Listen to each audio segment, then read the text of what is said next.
Selamat pagi bagi kita semua. Perkenalkan, nama saya Arisman Effendi Tarigan.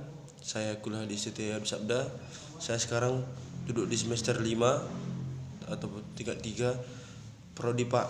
Di sini saya akan menjelaskan bahan mata kuliah saya itu bimbingan konseling atas nama dosen Pak Tony Utagalung. Judul saya di sini adalah bimbingan konseling untuk mereduksi perilaku agresif siswa. Kita masuk ke bagian pendahuluan. Siswa yang berperilaku agresif merupakan siswa yang mengalami masalah secara pribadi, yang dimana perilaku agresif merupakan suatu tindakan yang kasar atau mengecewakan, dan yang dimana perilaku agresif ini merupakan suatu tindakan dapat membahayakan diri sendiri maupun orang lain. Maka pada kesempatan kali ini kita akan membahas bimbingan konseling untuk mereduksi perilaku agresif pada siswa. Semua saja ini dapat menambah wawasan bagi kita semua. Kita masuk ke bagian kedua pembahasan, di mana pertama kita harus mengerti apa pengertian bimbingan. Bimbingan diartikan sebagai mengarahkan atau memberikan nasihat dan pendampingan. Bimbingan dalam arti luas berbeda dalam bentuk pendidikan yang berupa asih, asuh dan oleh orang tua kepada anak-anak, kakak kepada adiknya, demikian juga guru terhadap anak muridnya, baik dalam situasi internasional maupun situasi yang lain.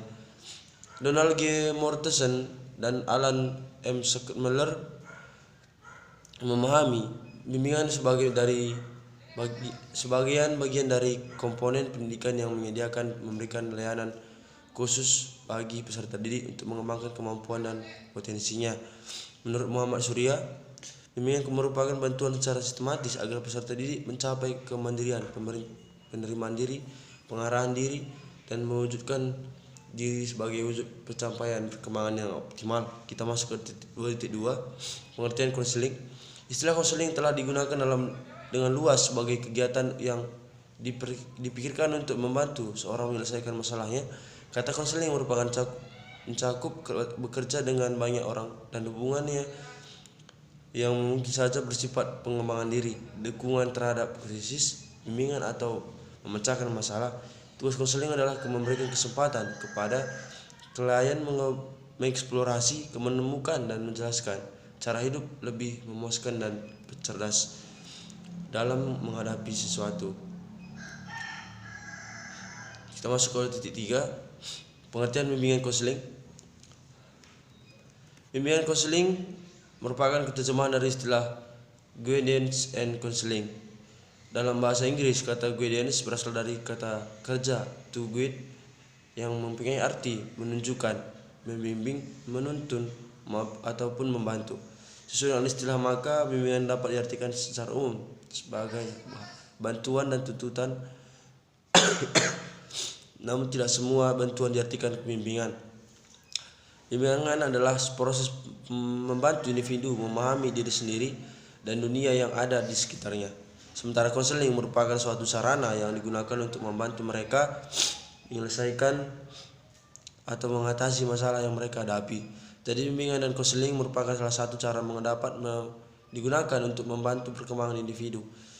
Bimbingan konseling juga dapat merupakan bantuan pertolongan yang diberikan oleh pembimbing atau konselor kepada individu atau konseli melalui pertemuan tatap muka atau hubungan timbal balik antara keduanya.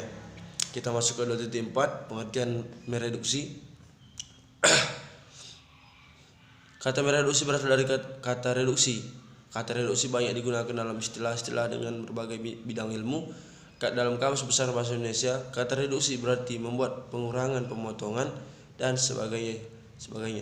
Intinya, mereduksi berarti suatu kegiatan, tindakan, dan perbuatan yang bertujuan untuk mengurangi satu hal. Kita masuk ke 2.5,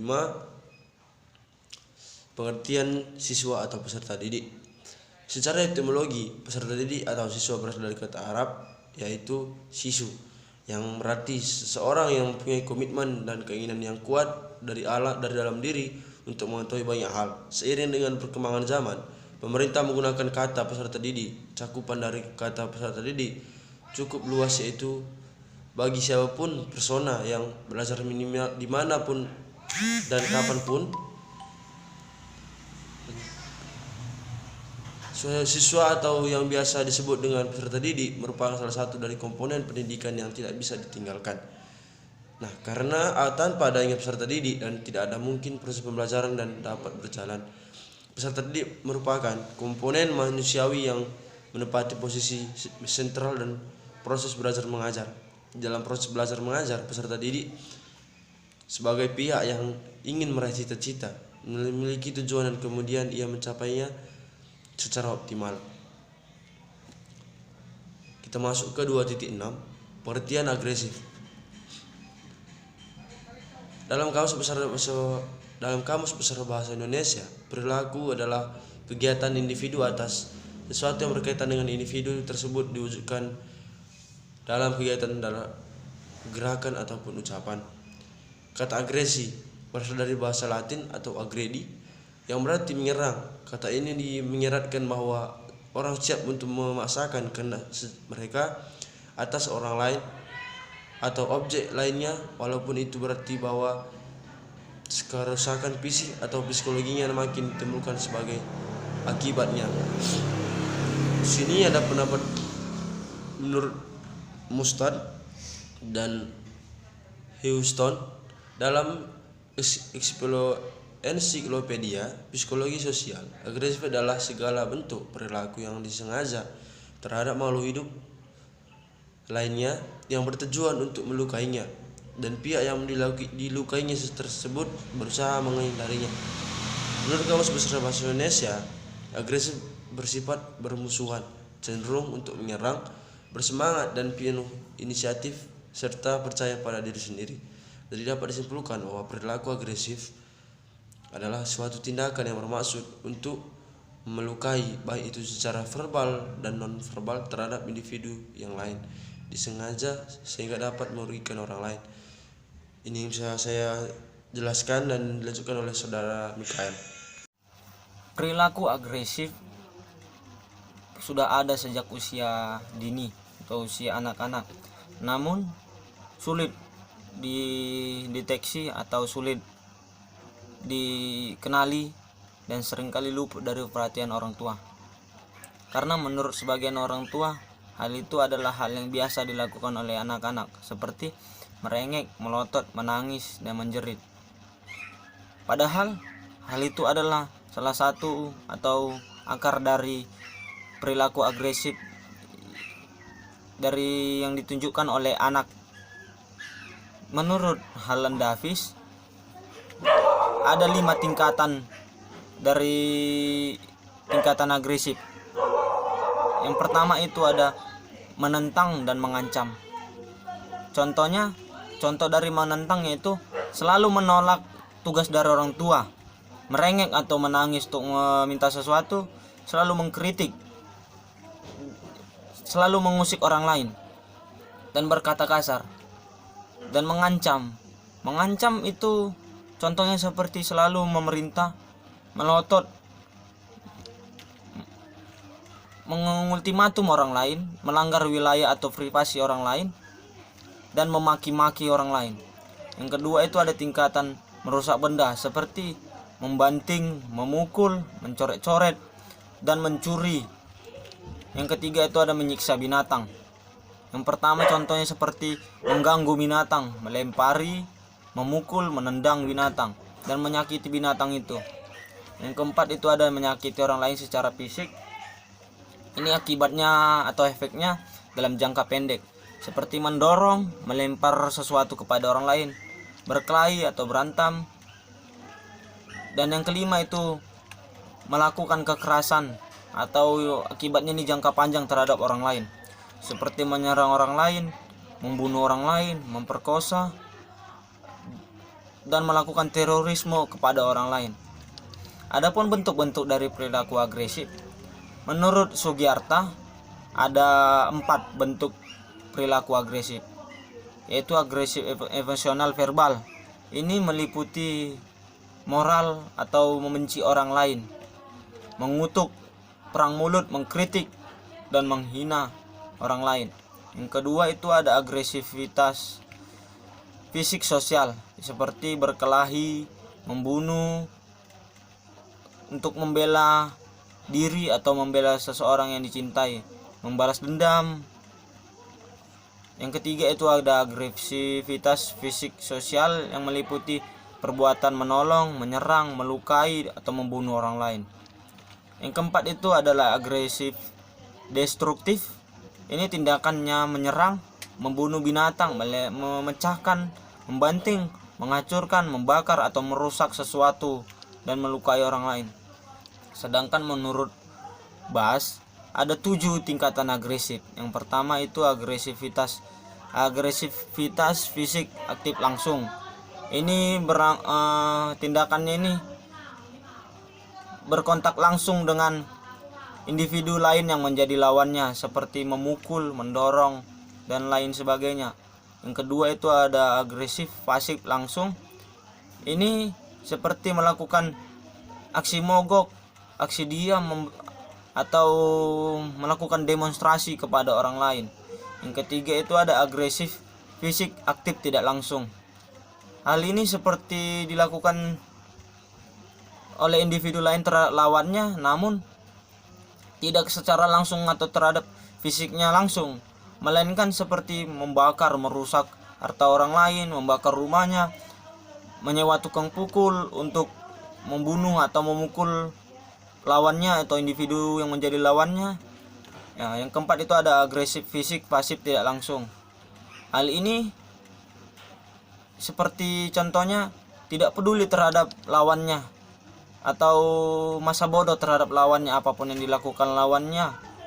Yang kelima ada agresif verbal.